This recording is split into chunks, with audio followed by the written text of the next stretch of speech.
Ankleshwar GRDC office નજીક અકસ્માતનો દોડ કરી ગઠિયા 10 લાખ રૂપિયા ભરેલી બેગ લઈ ફરાર થયા। સિલ્વર પ્લાઝા કોમ્પ્લેક્સમાં અગણ્યા પેઢીમાંથી 10 લાખ રૂપિયા લઈ ઓફિસ તરફ જતી વેળાએ ઘટના બની હતી। આંગણિયા પેઢીથી જ પીછો કરી ઘટનાને અકસ્માતના બહાને અંજામ આપ્યો। અગાઉ વાલિયા ચોકડી પર આવી જ ઘટના બની હતી। અંકલેશ્વર જીઆરડીસીમાં આવેલ જલદર્શન સોસાયટીમાં રહેતા ધવલ ભટ્ટ કોસંબડી સરગમ રેસિડેન્સી સ્થિત શક્તિ એન્ટરપ્રાઇઝમાં અકાઉન્ટન્ટ તરીકે ફરજ બજાવે છે। તેઓ ગઈકાલે અંકલેશ્વર પ્રતિન ચોકડી વિસ્તારમાં આવેલી સિલ્વર પ્લાઝા સ્થિત આરકે આંગણિયા પેઢીમાંથી રૂપિયા 10 લાખ લઈને તેમની કારમાં ઓફિસ જઈ રહ્યા હતા।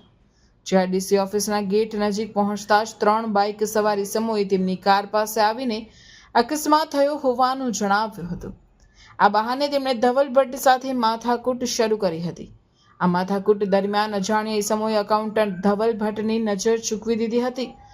તેને કારમાં ડ્રાઈવર સીટની બાજુમાં રાખેલ રૂપિયા 10 લાખ ભરેલી બેગની ચોરી કરી હતી। ચોરી કર્યા બાદ 3 ઇસમો ઘટના સ્થળેથી ફરાર થઈ ગયા હતા। આ અંગે ધવલ ભટ્ટે અંકલેશ્વર જીઆરડીસી પોલીસ મથકે ફરિયાદ નોંધાવી છે।